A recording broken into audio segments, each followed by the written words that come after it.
In the spring of 2011, the world watched a familiar story unfold. A dictator, brutal and eccentric, clinging to power as his people rose against him. A Western military coalition, intervening on humanitarian grounds to protect civilians from massacre.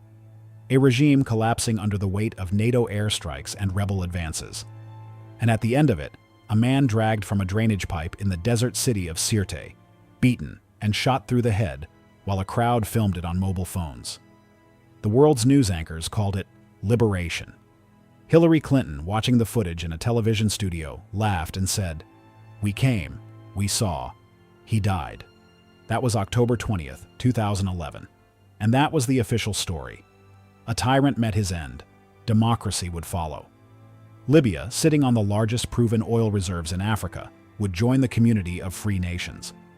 What actually followed was a decade of civil war, competing warlords, and a country so thoroughly destroyed that African migrants are sold in open-air slave markets while the international community looks away. But what concerns us today is not the aftermath.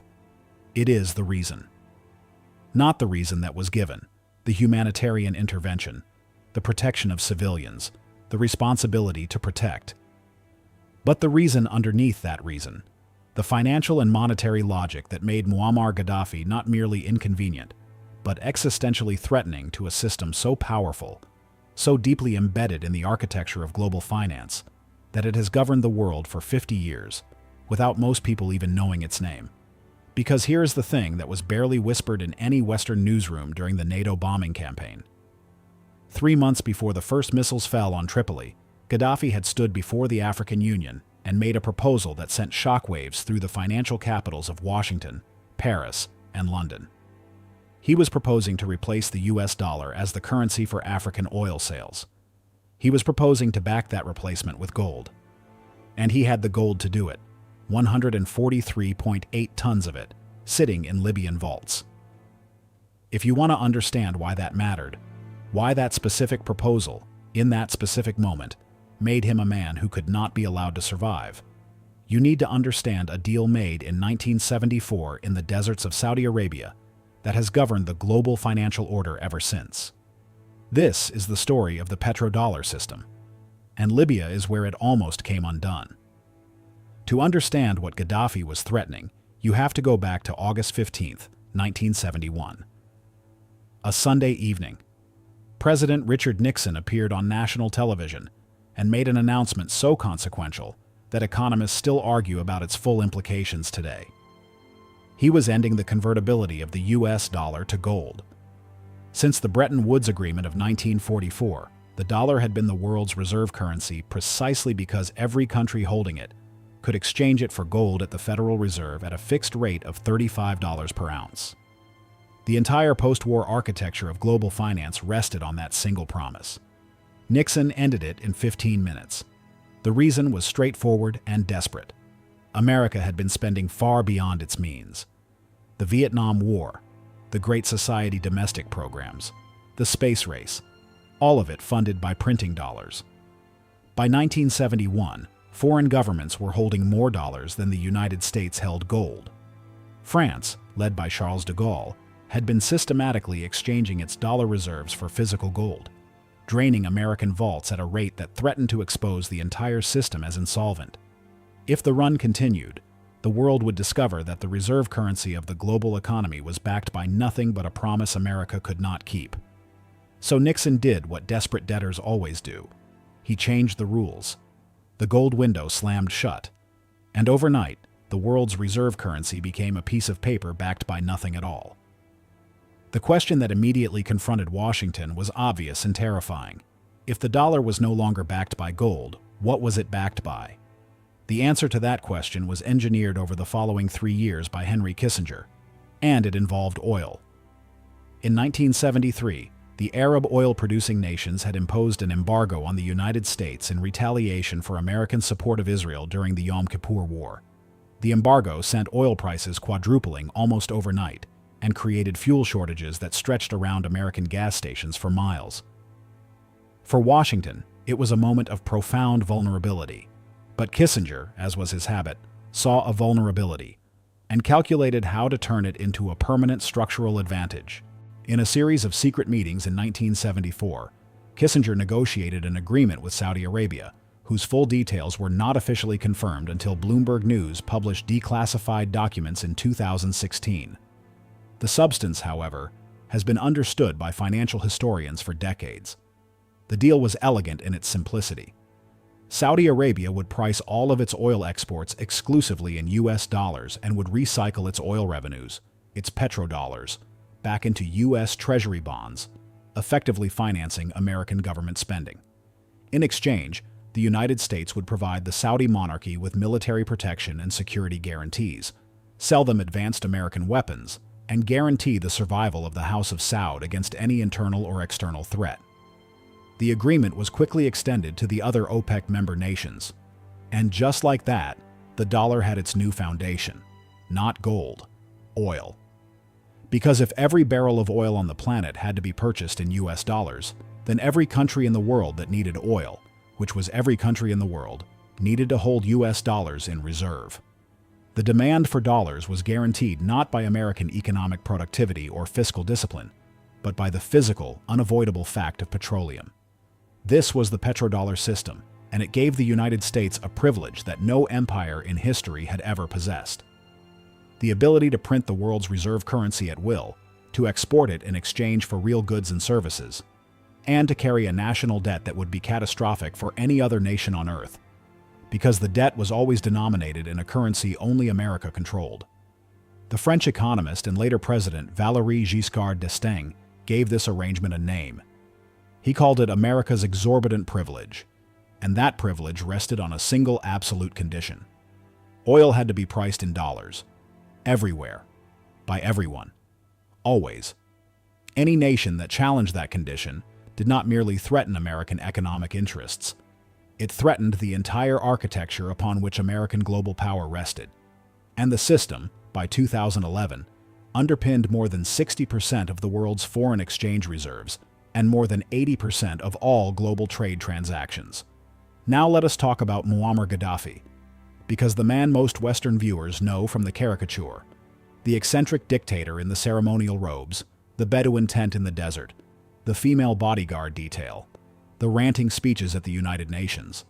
That caricature was deliberately constructed, and it served a very specific purpose. It made it easier not to look at what was actually happening inside Libya. And what was happening was, by virtually every measurable development indicator, extraordinary. When Gaddafi seized power in a bloodless military coup on September 1, 1969, overthrowing the monarchy of King Idris, Libya was one of the poorest countries on the planet. The majority of its population was illiterate. Life expectancy hovered around 51 years. Infrastructure was negligible, a national health system barely existed, and public education was a patchwork of underfunded institutions.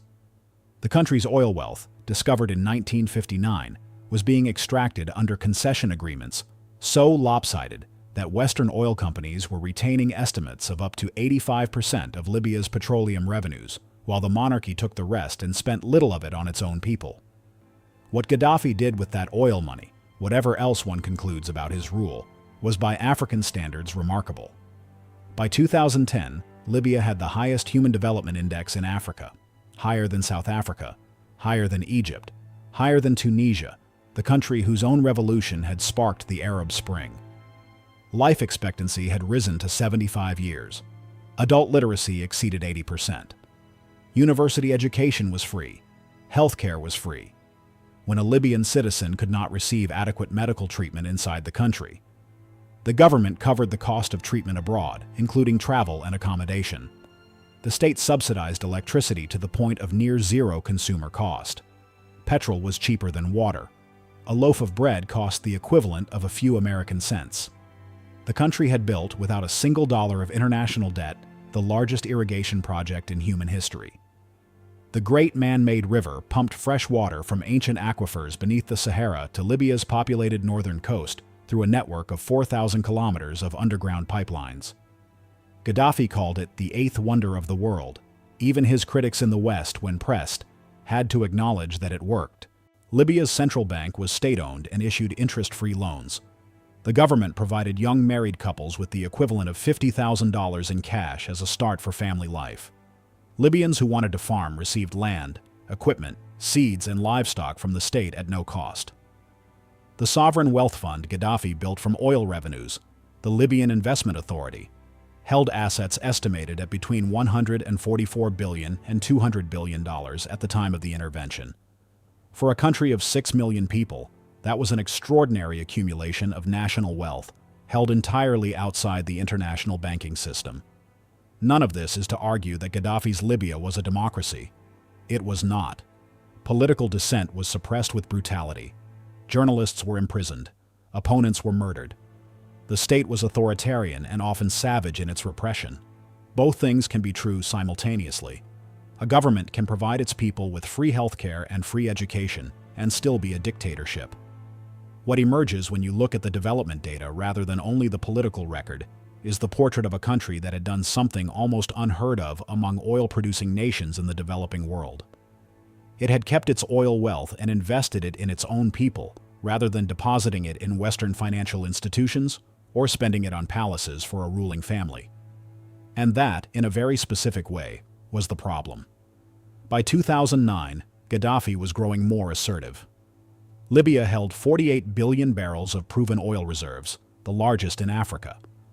The crude was what petroleum engineers describe as sweet and light, meaning low sulfur content, minimum refining required, maximum market value. Gaddafi controlled it entirely through the state-owned Libyan National Oil Corporation, which negotiated all contracts directly with foreign companies on Libya's terms. And by 2008 and 2009, those terms were being renegotiated aggressively upward.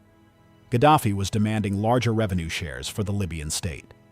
He was making pointed public statements about the possibility of outright nationalization of the oil sector. He had watched Venezuela's Hugo Chavez do exactly that and survive, and the lesson was not lost on him. Then he did something that moved him into a completely different category of threat. At the African Union Summit of 2009, Gaddafi made a formal proposal for a pan-African gold-backed currency he called the gold dinar, specifically designed to replace the US dollar in African oil and commodity transactions. His argument was not conspiratorial, it was straightforward. African nations were losing enormous wealth by pricing their resources in US dollars, a currency they had no control over, issued by a country that was Africa's historic exploiter rather than its economic partner. The existing arrangement meant that every time the United States printed money, inflating the dollar, African nations holding dollar reserves saw their wealth quietly eroded. Every time Washington imposed financial sanctions on a country, it could cut that country off from the entire dollar system instantly. The dollar was not a neutral infrastructure. It was a lever of American power.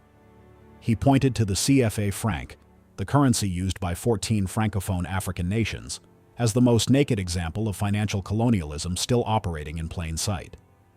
The CFA franc was stored in the French treasury in Paris. France took a management fee for the service. African central banks required permission from the Banque de France to access their own foreign reserves. Gaddafi called it financial slavery with no particular exaggeration. And he proposed the gold dinar as the mechanism of liberation. A currency backed by gold, controlled by African nations, accountable to no foreign treasury. He had the assets to make it real. By 2011, Libya held 143.8 tons of gold, one of the largest gold reserves on the continent, along with between $144 and $200 billion in foreign currency reserves, accumulated over 4 decades of oil revenues. He had spent years funding African Union development projects and building political relationships across sub-Saharan Africa. He contributed billions to the African Development Bank and to infrastructure projects in dozens of nations. He was not making an idle proposal at a conference. He had the gold, the oil, the relationships, and the credibility to make the gold dinar a viable project. And then consider what happened next. In 2015, Hillary Clinton's private email server became the subject of a congressional investigation, and thousands of her communications were released to the public under the Freedom of Information Act. Buried among thousands of routine diplomatic exchanges was a document that received remarkably little coverage in the mainstream media, given its implications for the Libya story. It was a memo dated April 2, 2011. weeks after NATO's no-fly zone had been authorized by the United Nations Security Council, written by Sidney Blumenthal, a longtime Clinton advisor and confidant, based on intelligence from a French government source. The memo was addressed directly to Secretary of State Hillary Clinton. It described the motivations of France, which had been the most aggressive advocate for military intervention in Libya, as twofold. First, French intelligence believed that Gaddafi's forces posed a specific threat to French interests in Libya, and that French oil companies stood to gain substantially from a post-Gaddafi concession renegotiation. Second, and this is the passage that should have made every major front page in the world, the memo stated explicitly that Gaddafi's gold and silver reserves, estimated at $7 billion, had been accumulated with the specific purpose of establishing a Pan-African currency that would compete with and eventually replace the CFA franc, the French-controlled monetary system underpinning France's financial authority across sub-Saharan Africa. Read that again. The classified intelligence flowing to the U.S. Secretary of State in the weeks of the NATO intervention was explicitly identifying Gaddafi's monetary plans as a primary motivation for French-led intervention. The humanitarian justification was the public rationale. The financial and monetary threat was the private calculation. This was not a rumor. It was not an allegation. It was in the official electronic correspondence of the United States government. But Libya was not the first time this particular logic had played out. To understand the full pattern, you need to go back to November 2000. That was when Saddam Hussein's Iraq made a quiet administrative announcement that sent immediate alarm through the U.S. Treasury. Iraq, sitting on the world's second-largest proven oil reserves at the time, was switching from the U.S. dollar to the euro for all its oil export sales. The rationale Hussein offered was financial. The euro had been strengthening against the dollar, and Iraq calculated it would receive better value pricing its exports in the European currency. But the implications stretched far beyond exchange rate arithmetic. If other OPEC nations followed Iraq's lead, if a significant portion of global oil trade migrated from dollars to euros, the structural demand for US dollars would collapse. The mechanism that backed the dollar as a reserve currency would dissolve. America's ability to carry its ballooning national debt without triggering catastrophic inflation would disappear with it. Iraq switched to euro oil pricing in November 2000. The United States invaded Iraq in March 2003. Within weeks of the fall of Baghdad, Iraq's oil sales were switched back to US dollars. The weapons of mass destruction that had provided the public justification for the invasion were never found. The oil went back to dollar pricing immediately. These two facts sitting side by side in plain historical record generated almost no sustained media analysis. The economist William Clark, in his book Petrodollar Warfare published in 2005, argued systematically that the currency dimension of Iraq's oil policy was a more significant driver of the invasion than any weapons program. He was not taken seriously in mainstream policy circles. He was also correct. Iran, which has discussed diversifying away from dollar oil sales since the early 2000s, and which in 2008 opened an oil trading exchange denominated in euros and Iranian rials, has faced decades of punishing sanctions. Venezuela, under Hugo Chavez, nationalized its oil sector and entered currency and oil agreements with China and Russia. It experienced a US-backed coup attempt in 2002 and years of economic destabilization. Libya proposed a gold-backed alternative African currency in 2009 and was bombed in 2011. The pattern is not subtle once you know what you are looking at. The French dimension of the Libya intervention deserves particular attention because it illuminates a form of financial imperialism that almost never surfaces in Western coverage of Africa. A system whose exposure by Gaddafi was, in some respects, more threatening to Paris than anything he was proposing to Washington. The CFA franc. The acronym originally stood for Colonies Françaises d'Afrique, French African colonies.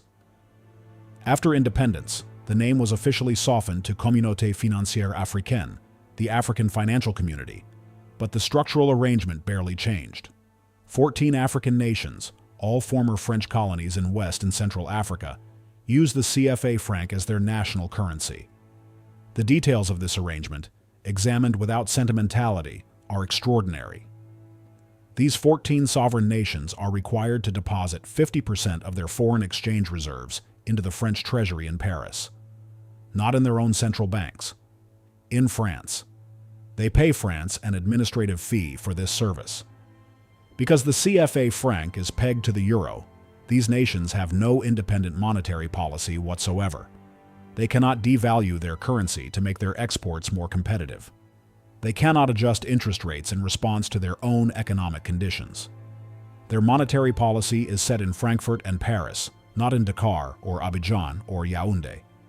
France maintains what are called exclusive rights in terms of preferential access to these countries' strategic resources, a clause written into post-independence cooperative agreements giving French companies effective first right of refusal on mineral and energy contracts. The African economists and historians who have studied this system, among them the Senegalese scholar Ndongo Samba Sylla and the Togolese economist Kako Nubupko, describe it without equivocation as the continuation of the colonial extraction relationship through financial mechanisms. The numbers support them. In 2014, the 14 CFA franc nations collectively deposited an estimated 12 billion euros into the French treasury. The deposits earn France's standard treasury rate of return. France keeps the profit above that rate. These are the foreign reserves of some of the poorest countries on the planet, being used to finance the budget of one of the wealthiest. Gaddafi had been attacking this arrangement publicly for years. He funded studies, convened conferences, and used African Union platforms to make the case that the CFA franc was a mechanism of extraction dressed as a currency union. His gold dinar proposal would not merely have created an alternative oil currency. It would have given 14 nations a path to monetary sovereignty for the first time since independence. It would have ended the arrangement under which African nations paid France for the privilege of holding their own money. Nicolas Sarkozy's France was the first Western nation to recognize Libya's rebel council and the most aggressive advocate for military action. Sarkozy pushed the European Union, pushed NATO, pushed the United Nations. The humanitarian rationale was front and center in every press conference. The financial rationale was in the Blumenthal Memo. And there was a third dimension to French urgency that has since emerged from judicial proceedings. Sarkozy allegedly received campaign financing from Gaddafi in 2007 in amounts totaling up to 50 million euros. Financing he subsequently had every reason to want buried. French judges have spent years investigating this allegation. Sarkozy has been charged in connection with the investigation. The timeline bears noting. The investigation into his alleged Libyan financing became active in French courts in 2011. The intervention began in 2011. A Gaddafi alive and in a Hague courtroom was a different problem than a Gaddafi dead in a Libyan ditch. When rebel forces backed by NATO airstrikes seized Tripoli in August 2011, two things happened almost immediately that received almost no coverage in the Western media. The first was that the rebel Transitional National Council established a new central bank for Libya. Not after the fighting stopped. Not after a transitional constitution was drafted. Not after any form of democratic mandate had been obtained from the Libyan people. In the middle of an active military conflict, while battles were still being fought for control of the country, the rebels established a privately owned central bank integrated into the international banking architecture. The timing was noticed by a small number of financial commentators and entirely ignored by mainstream political coverage. The rebel authority had not yet defined its governmental structure. It had not yet held elections. It had not yet established a constitutional framework, but it had a central bank, one that, unlike Gaddafi's state-owned institution, would issue sovereign debt in the conventional fashion, hold reserves in the conventional places, and interface with the SWIFT international banking network in the conventional way. The second thing that happened was that Libya's sovereign wealth fund, the Libyan Investment Authority, holding assets estimated at between $67 and $200 billion, was immediately frozen by Western governments. It remains largely frozen and in legal dispute to this day. The 143.8 tons of gold that Libya had been accumulating, the foundation of the gold dinar project, disappeared from the public accounting entirely. Where it went, and in whose vaults it now rests, has never been satisfactorily explained by any government involved in the intervention. These are not comfortable details. They are also not conspiracy allegations. They are documented facts in the public record that simply received no attention because the narrative framework through which Libya was being covered, liberation, democracy, responsibility to protect, left no room for them. Let me be precise about what this evidence establishes and what it does not, because this is a subject where imprecision becomes its own kind of dishonesty.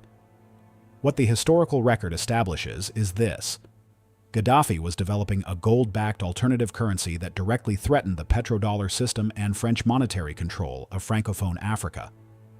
The U.S. State Department was receiving intelligence explicitly identifying that monetary threat as a primary French motivation for intervention. The intervention occurred at the precise moment when the gold dinar project had reached the threshold of viability. Within weeks of Gaddafi's death, the new Libyan government had established a conventional private central bank, switched oil sales back to dollar denomination, and opened oil contract renegotiations with Western companies.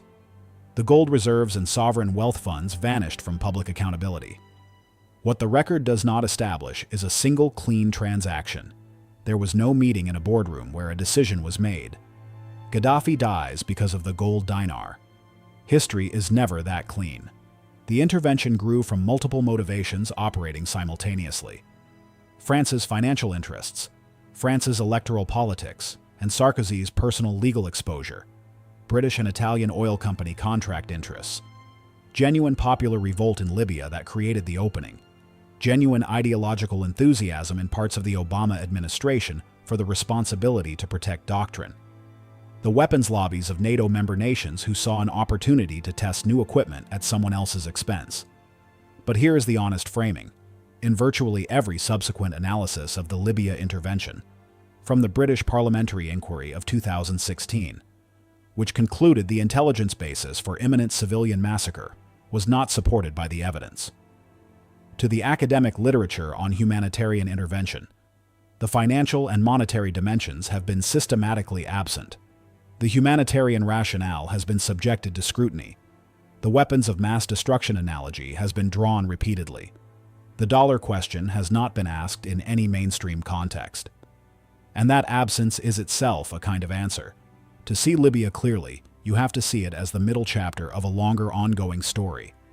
The first chapter was Iraq. The sequence: dollar pricing threat, invasion, immediate reversion to dollar pricing after regime change. The second chapter was Libya. The sequence: gold dinar proposal, intervention, immediate central bank establishment, dollar pricing restored, gold reserves unaccounted for. The third chapter is still being written in Iran, in Venezuela, in any state that holds large energy reserves and attempts to conduct the business of those reserves outside the dollar architecture. The nations that live comfortably inside this architecture are not invaded. They are armed. Saudi Arabia, with one of the worst documented human rights records in the world, receives American weapons systems, American diplomatic protection, and American military presence on its soil, because Saudi Arabia is not a threat to the petrodollar system. Saudi Arabia is the petrodollar system. It is the country that made the deal with Kissinger in 1974. Its oil has been priced in dollars for 50 years, and the House of Saud has every incentive to ensure it remains so. The nations that attempt to exit the architecture face a tiered response calibrated to the scale of the threat. Partial exits, accepting yuan or euros for some transactions, generate sanctions pressure and diplomatic hostility. Serious structural alternatives: a gold-backed Pan-African reserve currency backed by the continent's largest oil reserves, generate military intervention. Gaddafi died on October 20, 2011. Within weeks, Libyan oil contracts were being renegotiated with Western companies under terms more favorable to the foreign extractors. The gold dinar was never mentioned again in any official context anywhere in the world. The African Union, which had been in active peace negotiations between Gaddafi and the rebel council when NATO bombing began, and which had voted overwhelmingly to condemn the intervention as illegal under African Union statutes, was excluded from every subsequent discussion of Libya's political future. France retained its financial dominance in Francophone Africa. The CFA franc still sits in the French treasury. The petrodollar system survived. Libya did not. The country that held the highest human development index on the African continent in 2010 became a failed state. two competing governments, multiple armed factions controlling territory through force. Open-air slave markets documented by CNN journalists in 2017, confirmed by United Nations investigators, where sub-Saharan African migrants desperate to cross to Europe were being sold for as little as $400. The Great Man-Made River, the irrigation system Gaddafi built without debt over 20 years, was bombed during the NATO campaign, severing water supply to large portions of the country. The oil kept flowing, priced in dollars, extracted by largely the same companies that operated there before the war, now on improved terms. The people of Libya paid for the change in management with a decade of blood and the dismantling of a standard of living that most of the continent had never achieved. I want to end not with outrage, because outrage without clarity is just heat. I want to end with the thing that makes this story genuinely difficult to sit with. The petrodollar system is not a conspiracy theory. It has a paper trail.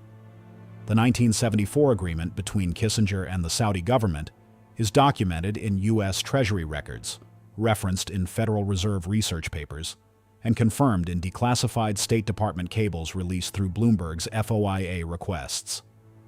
The Blumenthal memo is in the public record. The Iraq-Euro switch and its timing are documented in OPEC transaction records. The immediate establishment of Libya's new central bank is documented in Rebel Council press releases from August 2011, available in archived news sources. This is documented monetary policy. It is a system that has served American economic interests for 50 years by allowing the United States to carry a national debt that would be catastrophic for any other country on Earth. It has allowed Washington to trade paper for real commodities. It has given American foreign policy a financial weapon, the ability to cut any country off from the global dollar system through sanctions, more immediately devastating than any military strike. It is also a system whose maintenance has cost the people living in oil-producing nations a price that never appears in any balance sheet. Because any leader who proposes to price their resources in a currency other than the dollar, or who builds financial institutions operating outside the Western banking architecture, or who accumulates gold reserves sufficient to anchor an alternative monetary system, becomes a target. Not always a military target. Sometimes a target for sanctions, for currency manipulation, for IMF conditionality, for diplomatic isolation, for the quiet funding of opposition movements. But a target. Because the arrangement defends itself. It has always defended itself. And the people who pay the price are not the bankers or the foreign secretaries or the presidents who maintain the arrangement. They are the ordinary people who happen to be living in a country whose leader said the wrong thing about what currency to use. The dollar's share of global foreign exchange reserves has fallen from 71% in 2001 to roughly 58% today. China's yuan-denominated oil futures market opened in Shanghai in 2018. Russia began settling gas contracts with China in yuan after 2022. India is buying Russian oil in rupees. Brazil, Russia, India, China, and South Africa have spent years in formal discussion about reserve currency alternatives. The architecture Kissinger built in the Saudi desert half a century ago is developing cracks that widen with every dollar the Federal Reserve prints, every swift exclusion it orders, every foreign government asset it freezes unilaterally. The system is not over, but the trajectory is no longer flat. And if you want to understand why the world is reorganizing itself around this question, why the name Muammar Gaddafi still comes up in financial ministries from Beijing to Brasilia, why the gold dinar is discussed in serious academic literature as a precedent as much as a cautionary tale, you need to understand what he proposed, how close it came to viability, and what it cost him. The lesson of Libya is not that Gaddafi was a saint. He was not. The lesson is that the financial system governing the world is not a neutral infrastructure. It is a set of rules written by the powerful to serve the powerful. And the moment you propose a different set of rules, regardless of how reasonable those rules might be, regardless of whether they might actually benefit the 6 million people living in your country, you become an enemy, not of democracy, not of human rights, of the arrangement. And the arrangement always defends itself. If you made it this far, leave a pound sign in the comments so I know you're still here. And if this kind of deep financial history is what you want more of, subscribe. These take a long time to build. Your support is the difference between more of this and less of it. I'll see you in the next one.